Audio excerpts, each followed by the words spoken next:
kelas 6B. Jumpa kembali bersama Bu Maya dalam pembelajaran kita pada hari ini.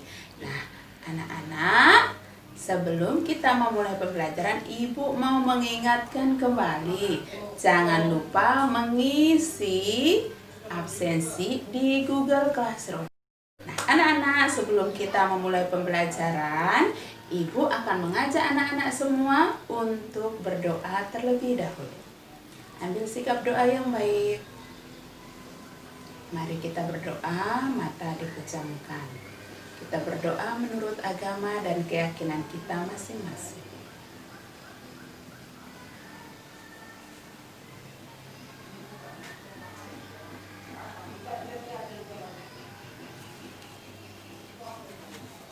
Berdoa selesai. Baiklah anak-anak, masih semangat? Oke, bagus. Ibu mengajak anak-anak untuk tepuk semangat. Oke, bersama-sama ya. Tepuk semangat. Semangat. Semangat. Uit, uit. Uit, uit. Go. PPK. Religius. Nasionalis. Mandiri. Gotong royong. Integritas. PPK. Yes, yes, yes. Oke, tepuk tangan untuk kita semua. Baiklah anak-anak, Ibu akan bertanya kepada anak-anak, siapa kira-kira yang masih ingat kemarin kita belajar tentang apa ya? Ayo. Oke, good. Tentang poster. Nah, poster adalah jenis daripada reklame. Oke, terus kalau PKN kita belajar tentang apa? Iya, macam-macam kegiatan ekonomi. Oke, tepuk tangan untuk anak-anak. Baiklah anak-anak, hari ini kita akan lanjutkan materi kita. Ada dua muatan, yaitu PPKN dan SPDP. Untuk PPKN itu KD 3.3 dan 4.3. Kemudian untuk SPDP itu KD-nya 3.1 dan 4.1. Nah, adapun tujuan pembelajarannya adalah sebagai berikut. Yang pertama, nanti anak-anak Ibu akan mengajak untuk menonton video. Siapa yang mau nonton video? Oke, nonton video. Setelah anak-anak nonton, nanti anak-anak harus mengidentifikasi pentingnya sikap kerja keras tentang keragaman ekonomi. Itu tujuan yang pertama. Kemudian tujuan yang kedua, nanti ada gambar-gambar ya tentang potensi diri. Terus anak-anak harus menyebutkan apa usaha yang harus dikembangkan untuk potensi diri anak-anak. Kemudian yang ketiga, nanti Ibu menjelaskan bagaimana anak-anak akan membuat sebuah poster. Terus nanti ada video cara-cara membuat poster, ada langkah-langkah membuat poster supaya anak-anak mudah membuatnya. Paham sampai di sini? Oke, good. Kalau begitu, siapa yang masih semangat? Kalau masih semangat, tepuk tangan semuanya. Oke, kita lanjutkan. Oke, anak-anak semua, seperti yang sudah Ibu janjikan bahwa anak-anak akan menonton video. Nah, sekarang Ibu akan menyajikan video tentang seorang pengemis dan seorang pengusaha. Anak-anak simak videonya dengan baik ya. Kemudian setelah itu nanti Ibu akan bertanya tentang isi daripada video tersebut. Selamat menyaksikan. Pada suatu hari di sebuah kota besar, ada seorang pengusaha yang mengendarai mobil BMW sedang terburu-buru menuju ATM. Di depan ATM itu ada seorang yang sedang duduk-duduk di lantai. Pakaiannya kumuh, berlubang, dan seperti tidak pernah dicuci. Sorot matanya menunjukkan seseorang yang tidak mempunyai harapan. Di depannya ada sebuah gelas berisi uang. Ya, dia adalah seorang pengemis. Namun, si pengusaha dengan cueknya melangkah melewati si pengemis dan masuk ke dalam ruang ATM. Setelah mengambil uang, ketika hendak keluar, entah perasaan datang dari mana, si pengusaha menjadi iba kepada si pengemis. Dia mengambil dompet dari sakunya. Setelah melihat dari pojok kiri ke pojok kanan isi dompet, dia akhirnya menemukan uang dengan nominal paling kecil, yaitu Rp2.000 yang diberikannya kepada si pengemis. "Terima kasih, Tuan," kata si pengemis dengan bibir tersenyum senang. Saking senangnya, pengemis mengambil uang 2.000-an itu dari dalam gelas dengan memegangnya erat-erat. Mungkin ini adalah pendapatan terbesarnya hari itu. Ekspresi wajah dari pengusaha itu hanya tersenyum kecut, dan pengusaha itu berpikir bahwa uang 2.000 itu kebanyakan untuk diberikan kepada si pengemis. Tanpa berpikir panjang, pengusaha itu mengambil uang recehan Rp1.000 dari gelas si pengemis, dan ia berkata, "Hei pengemis, kamu juga pengusaha bukan?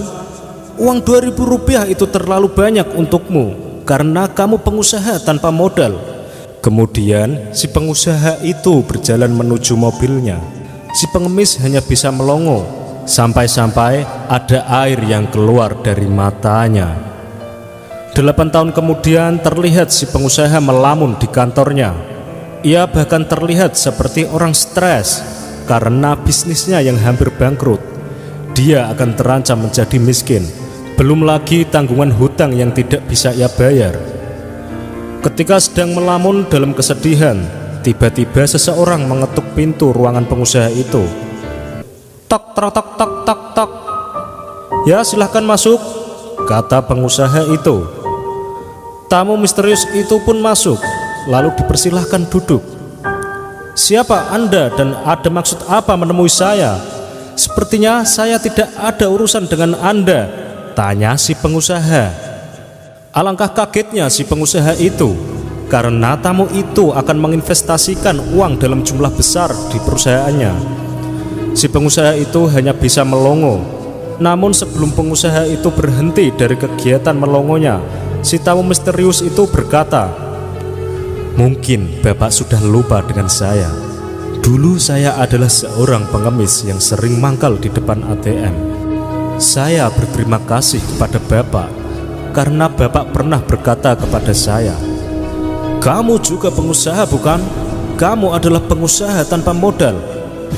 Waktu itu saya benar-benar terharu karena Anda tidak pernah menganggap saya sebagai pengemis seperti orang lain. Dengan kata-kata yang Anda lontarkan itu saya termotivasi karena Bapak menganggap saya seperti penjual yang sedang menjual barang.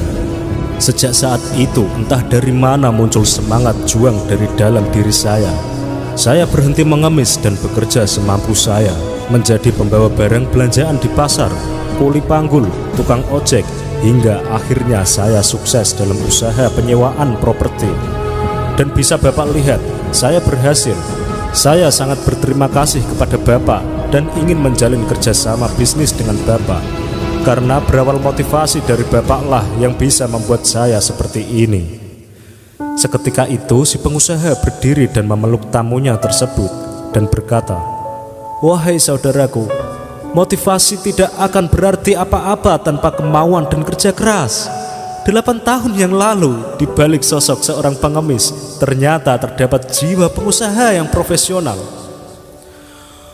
Oke sobat, dari cerita pengusaha dan pengemis tersebut dapat kita petik pelajaran bahwa pada titik derajat status sosial paling bawah, jika kita mau bekerja keras dan semangat dengan menjadikan ejekan-ejekan sebagai motivasi hidup, maka lebih banyak peluang untuk menaikkan taraf kehidupan daripada berdiam diri dan merenungi nasib. Karena dengan bekerja keras dan bekerja cerdaslah Anda dapat menjunjung tinggi taraf kehidupan Anda. Semoga dari kisah ini dapat menginspirasi dan memotivasi sobat semua. Oke, semua sudah menonton ya. Siapa yang senang dengan video tadi?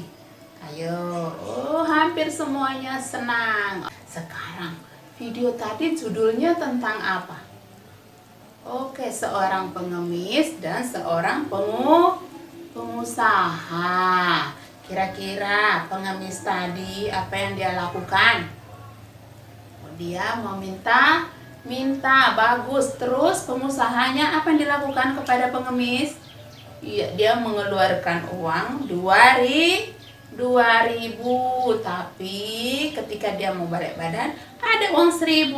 Jadi dia ambil kembali 2.000-nya kan, terus uang 1.000 dikasih. Apa yang dikatakan pengusaha tadi kepada pengemis tadi? Ya, bahwa hei pengemis, kamu adalah seorang pengusaha tanpa modal. Jadi dia tidak menganggap bahwa seorang pengemis ini adalah pengemis yang suka meminta-minta, tetapi dia adalah seorang pengusaha yang tanpa modal. Nah, setelah mendengar kata-kata pengusaha tadi, apa yang dilakukan oleh pengemis tersebut? Iya, pengemis teringat-ingat apa kata-kata pengusaha. Oh, ternyata dia bukan orang suka meminta-minta, tapi pengusaha. Maka dari situ dia termotivasi, berubah menjadi ke arah yang lebih baik. Dia mulai bekerja keras. Dia menjadi kuli di pasar. Apapun dia kerjakan. Uang yang dia dapat dari hasil kerja kerasnya tadi, dia tabung. Sehingga suatu ketika dia menjadi seorang yang sangat sukses. Ketika dia sukses, apa yang dia lakukan? Ya, dia menjumpai kembali pengusaha tadi dan menceritakan bahwa pengusaha tadi telah memotivasi dirinya menjadi arah yang lebih baik. Oke, sekarang apa sih pentingnya dari kerja keras yang dilakukan tadi? Ngapain kita bekerja keras? Ngapain nggak tidur-tiduran aja? Atau duduk-duduk berpangku tangan, ya kan, melamun. Ngapain kita kerja keras? Ada yang tahu? Coba tanya sama ibu bapakmu, ngapain kerja keras? Oke, bagus. Nah, dengarkan ibu. Pentingnya kita bekerja keras. Yang pertama tentu kita akan mendapatkan hasil yang memuaskan. Ya, jadi kebutuhan hidup kita terpenuhi. Yang kedua, kita dihormati oleh orang lain. Kita tidak dilecehkan, tidak diremehkan, tidak dihina oleh orang lain, tetapi kita dihargai dan dihormati. Kemudian yang ketiga, membangun karakter, perilaku, sikap kita. Artinya apa? Dari yang malas, dia berubah menjadi orang yang lebih baik lagi. Jadi karakter dari yang jelek menjadi karakter yang bagus. Kemudian yang berikut, pentingnya kerjasama itu adalah menghindari penyesalan dalam hidup. Jadi kalau kita mau bekerja, mau berubah, jangan tunggu nanti usia kita udah dewasa. Aku masih kecil, sekarang aku mau main-main aja, nggak usah belajar. Tidak, belajarlah dari sekarang dengan disiplin, tekun, supaya di kemudian hari anak-anak menjadi seorang sukses. Kalau sekarang tidur-tiduran, jangan salahkan orang tua. Nanti suatu ketika kalian menjadi seorang yang tidak dihargai orang lain, ya. Yang berikut, ya, mendatangkan energi yang positif. Jadi apapun yang kita lakukan, kita selalu berpikir yang baik, terhindar dari pikiran yang negatif, tidak menjelekkan orang, tetapi kita selalu memotivasi diri kita untuk selalu bekerja keras. Dan yang terakhir, kita juga membahagiakan orang-orang yang kita cintai. Kalau kita sukses, tidak hanya diri kita yang bahagia, tetapi ayah, ibu, kakek, nenek, adik, dan semua keluarga besar kita ikut berbahagia. Nah, itu adalah pentingnya kerja keras dalam keragaman ekonomi. Paham sampai sini anak-anak? Oke. Untuk itu kita juga harus bersyukur kepada Tuhan atas anugerah yang diberikan Tuhan, ya. Kalau kita nggak memanfaatkan dengan baik alam ciptaan Tuhan, bagaimana dengan kita? Ekonomi kita tetap miskin, ya kan? Coba kita memanfaatkan alam ciptaan Tuhan, bersyukur dari hal-hal kecil. Suatu ketika kita menjadi orang yang lebih sukses. Oke, itulah pentingnya kerja keras. Baiklah, anak-anak, itu siapa yang belum paham? Ada yang mau bertanya? Kalau ada yang belum paham nanti kirimkan saja lewat ABA atau Google Classroom pertanyaannya. Nanti Ibu Maya jelaskan kembali di situ. Baiklah, sekarang Ibu akan mengajak kembali anak-anak untuk mengamati beberapa gambar berikut ini. Nah, perhatikan gambarnya. Itu gambar yang pertama adalah potensi diri yang dimiliki oleh kita. Nah, itu tengok. Ada potensi diri kalau kita itu pandai berenang. Yang kedua gambarnya adalah pandai menari, tarian daerah.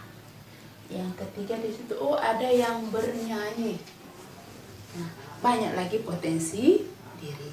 Sekarang kalau kita sudah memiliki potensi diri dari gambar-gambar ini, ya, potensi diri kita, apa yang harus anak-anak lakukan?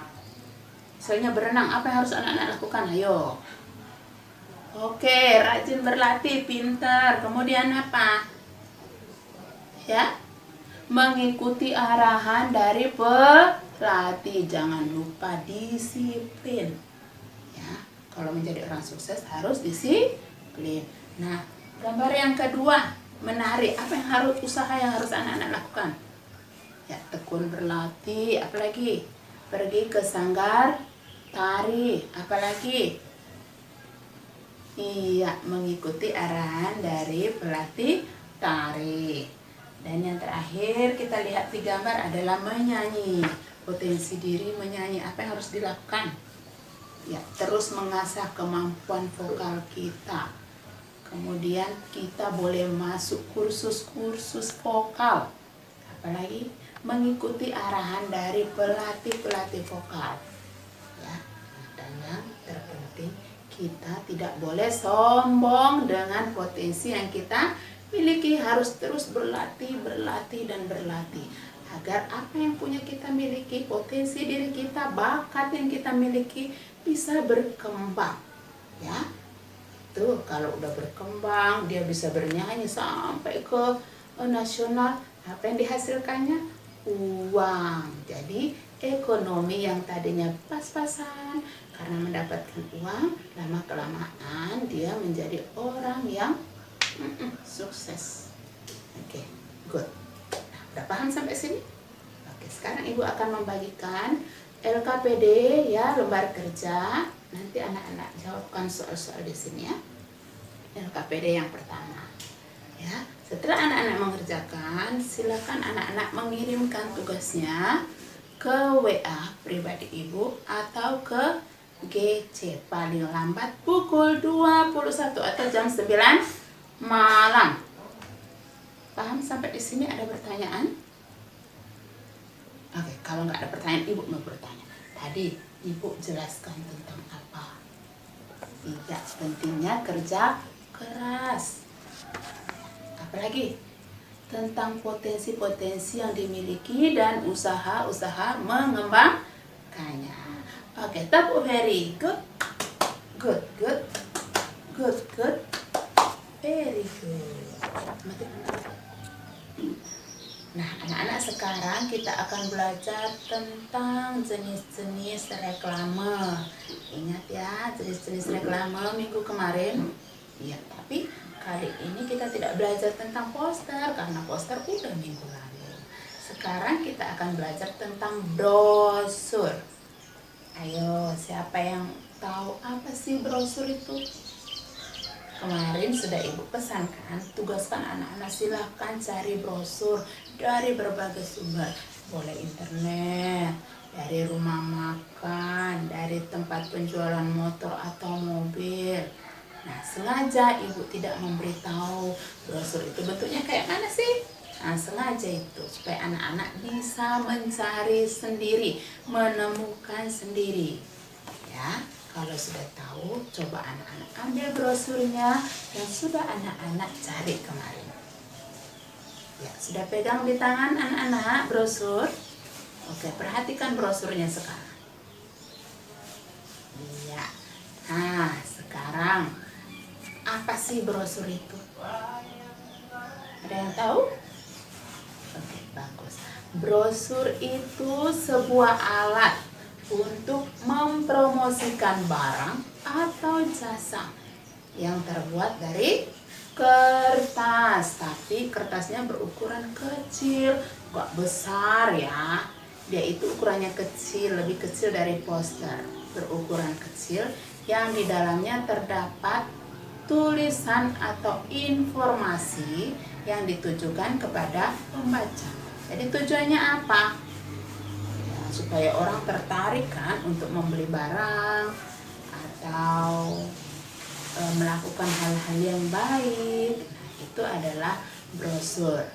Jadi ukurannya kecil. Nah, perhatikan, inilah gambar-gambar brosur. Ini adalah jenis-jenis brosur, bentuk-bentuk brosur. Ada yang pertama itu brosur yang namanya flyer. Flyer itu tanpa lipat, jadi satu lembar gitu.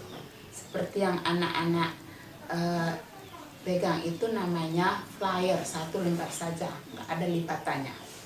Ya. Kemudian yang berikut ini namanya brosur lipat, ya, lipat 2. Artinya ada 4 halaman, ya. Halaman di depan dan halaman belakang. Dan yang berikut ada lipat 3. Nah, ini dia gambar lipat 3. Ini adalah bentuk-bentuk daripada brosur. Di dalamnya apa sih yang ditulis di situ? Ada tulisan, ya, ajakan, anjuran, ya, untuk mempromosikan barang, jasa dan sebagainya. Kemudian gambar-gambarnya yang menarik. Ya, tulisannya juga menarik, warnanya juga yang bagus supaya orang tertarik. Nah, kalau begitu, bagaimana langkah-langkah pembuatan brosur? Yang pertama yang harus anak-anak lakukan adalah harus menentukan tema. Kalau nggak ada tema, gimana kita membuatnya? Jadi langkah pertama kali adalah anak-anak menentukan tema. Nah, kali ini temanya adalah stop penggunaan narkotika. Jadi stop penggunaan narkotika, itu temanya. Kemudian setelah kita tahu, oh ini temanya, jadi yang kedua kamu memilih jenis brosurnya. Aku mau brosurnya flyer yang satu lembar, atau yang lipat 2, atau yang lipat 3, ya terserah, ya, kreativitas. Kemudian setelah kamu tentukan jenisnya, yang berikut judul yang menarik. Wow, kalau orang baca judulnya nih, wow, rumah makan diskon sekian, orang tertarik berbondong-bondong tuh datang ke rumah makan. KFC, ya, harga sekian, diskonnya sekian, orang-orang terawang datang semua. Oke. Kemudian yang berikut mengatur tulisan informasi. Tulisan informasi harus disusun dengan bagus, dengan rapi, agar orang yang membacanya dapat memahami isi daripada brosur. Paham sampai sini? Oke. Nah, sekarang Ibu akan mengajak anak-anak yang di rumah untuk menonton tentang video pembuatan brosur. Kali ini brosurnya yang tanpa lipat. Jadi yang satu lembar itu ya, yang tanpa lipat atau flyer. Nah, perhatikan video berikut ini. Sebelum membuat brosur, terlebih dahulu membuat kerangka gagasannya dulu dalam tabel. Nah, ini pertanyaannya, apa itu narkoba? Nah, di situ dijelaskan narkoba adalah narkotika dan obat-obatan berbahaya. Kemudian apa dampak dari penggunanya? Nah, kebetulan di sini dampaknya ada 3 ya, ada dampak fisik, dampak sosial, dan dampak psikologis. Kemudian bagaimana cara pencegahannya? Nah, dengan cara pencegahannya itu antara lain seperti dengan pola hidup sehat, mengikuti kegiatan positif, dan tidak pernah mencoba narkoba. Kemudian kalimat ajakannya apa? Katakan tidak pada narkoba. Nah, itu adalah kalimat ajakannya, anak-anak. Nah, jadi mari, karena kita sudah membuat kerangka gagasan, lanjutnya kita buat brosurnya ya. Pertama, siapkan kertas dulu. Nah, kebetulan di sini kertasnya berwarna biru ya. Nah, selanjutnya kita buat kata-kata mengajaknya dulu anak-anak. Nah, kata mengajaknya atau kalimat ajakannya seperti apa? Tadi adalah katakan tidak pada narkoba. Jadi kita buat tulisan seperti itu. Nah, tulisannya seperti ini ya, atau kalimat ajakannya katakan tidak pada narkoba. Kemudian bisa ditambahi dengan gambar-gambar atau logo tentang penolakan tentang narkoba ya, seperti ini gambarnya. Atau kalian bisa berkreasi yang lain. Nah, selanjutnya kita ke pengertian dari narkoba itu. Nah, di sini ada tulisan apa itu narkoba. Nah, narkoba adalah narkotika dan obat-obatan berbahaya. Kemudian kita selanjutnya ke dampak penggunaannya. Nah, ini adalah dampak dari narkoba bagi penggunanya. Yang pertama itu adalah dampak fisik. Nah, seperti merusak tubuh, gagal ginjal, radang paru-paru, HIV, hepatitis, kanker hati, TBC. Kemudian dampak sosialnya adalah dikucilkan, memalukan keluarga, melakukan kriminal, melakukan kekerasan, menarik diri dari lingkungan yang positif. Kemudian dampak psikologisnya adalah yang pertama itu mengalami depresi, kemudian emosi tidak terkendali, curiga berlebihan, selalu berbohong dan hilang ingatan bahkan menjadi gila. Nah, itu dampak-dampaknya. Sekarang bagaimana cara pencegahannya? Yaitu dengan pola hidup sehat, kemudian mengikuti kegiatan positif seperti kegiatan olahraga, kesenian, keagamaan, dan lain-lain, dan tidak pernah mencoba-coba narkoba serta menjauhi narkoba. Nah, kemudian kalian bisa juga menambahkan kata-kata sekiranya mengajak untuk tidak menggunakan narkoba. Nah, ini ada contoh kata atau kalimat ajakan ya. Kalimatnya, narkoba membunuh anak negeri, memusnahkan generasi. Nah, anak-anak, demikian contoh membuat brosur ya. Nah, ini dengan menggunakan ketikan, tapi kalian bisa berkreasi menggunakan tulisan tangan kalian ya pada buku gambar kalian. Serta bisa menggunakan spidol warna-warni. Nah, demikian cara membuat brosur tentang anti narkoba atau katakan tidak pada narkoba.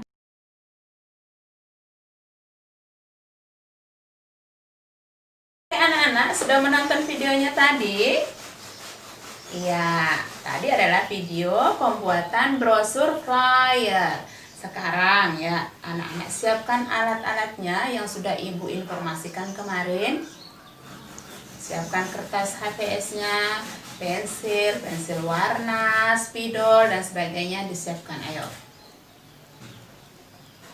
Boleh minta bantuan papa dan mamanya ya. Oke, sudah siapkan? Ya, kalau sudah, sekarang anak-anak, ibu punya LKPD yang kedua. Ya, lembar kerja yang kedua. Anak-anak silakan mengikuti cara kerjanya menurut perintah yang ada di lembar kerja berikut ini. Oke, kalau sudah, anak-anak, tugas anak-anak harus dikumpulkan hari ini juga sampai pukul jam 9 malam. Ya, ibu tunggu sampai jam 9 malam. Kirimnya ke WA pribadi ibu. Buat yang bagus, yang rapi, dan diwarnai semenarik mungkin. Ada pertanyaan sampai di sini? Oke, kalau nggak ada, ibu mau tanya tadi dari awal. Dari awal tuh ya, kita tadi belajar tentang apa? Ya, pentingnya kerja keras terkait keragaman ekonomi. Apalagi? Oh iya, potensi yang dimiliki dan usaha mengembangkannya. Kemudian jenis-jenis reklame yaitu brosur. Apa yang kita pelajari tadi di brosur? Iya, pengertiannya, bentuk-bentuk brosur, dan langkah-langkah pembuatan brosur. Oke, pintar, bagus. Nah, sekarang anak-anak siapkan alat tulisnya ya. Anak-anak silakan mengerjakan lembar evaluasi berikut ini. Kerjakan dengan jujur ya, dikerjakan sendiri, orang tua hanya mendampingi. bukan ayah atau ibunya yang mengerjakan, tetapi anak-anak yang mengerjakan sendiri ya. Ayah dan ibunya hanya mendampingi. Nah, kalau sudah, anak-anak silakan mengirimkan ke WA pribadi dan Google Classroom. Oke, sampai di sini. Ada yang mau bertanya? Kalau nggak ada, sampai bertemu pada pertemuan berikutnya ya. Sampai jumpa. Terima kasih. Tuhan Yesus memberkati.